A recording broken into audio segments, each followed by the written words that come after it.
حدیث نمبر 277 عن ابی موسیٰ الاشعری رضی اللہ عنہ قال قال رسول اللہ صلی اللہ علیہ وآلہ وسلم، حضرت ابو موسیٰ اشعری رضی اللہ تعالیٰ روایت کرتے ہیں کہ رسول اللہ صلی اللہ علیہ وآلہ وسلم نے ارشاد فرمایا، اذا قرأ الامام فانصتوا، جب امام تلاوت کرے تو تم غور سے سنو، فاذا كان عند القعدة فليكن اول ذکر احدكم التشہد، بس جب امام کیا کہتے ہیں قعدے میں آ جائے تو تم میں سے ہر کسی کا، تم میں سے ہر شخص کا پہلا ذکر تشہد ہونا چاہیے۔ پہلا ذکر کیوں کہہ رہے ہیں یہاں پر؟ اس لیے کہہ رہے ہیں پہلا ذکر کیونکہ تشہد ہوتا ہے، پھر تشہد کے بعد درود ابراہیم بھی ہوتا ہے، اور درود ابراہیم کے بعد اگر امام سلام نہ پڑھے تو پھر جو ہے وقت اگر رہے تو دعائے ماثورہ وغیرہ بھی، ادعیہ ماثورہ بھی پڑھے جا سکتے ہیں، یعنی وہ دعائیں جو قرآن میں یا حدیث شریف میں آئے ہیں وہ دعائیں نماز کے اندر کی جا سکتی ہے سلام پھیرنے سے پہلے۔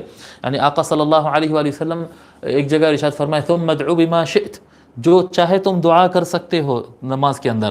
تشہد اور درود ابراہیم پڑھنے کے بعد سلام پھیرنے سے پہلے بندہ جو چاہے دعا کر سکتا ہے۔ الفاظ کا سلیکشن یا قرآنی آیات کی دعاؤں میں سے ہونا چاہیے یا احادیث شریفہ کے الفاظ میں سے ہونا چاہیے، دعائیں کر سکتے ہیں۔ تو اب یہ جو دعا بھی کر سکتے ہیں، درود ابراہیم بھی پڑھ سکتے ہیں، تشہد بھی پڑھنا ہے۔ پڑھنا تو تینوں چیزیں ہیں، شروع کس سے کرنا؟ تو فرمائے سب سے پہلے تم تشہد پڑھو، ٹھیک ہے۔ اس حدیث کو امام ابن ماجہ نے روایت کیا۔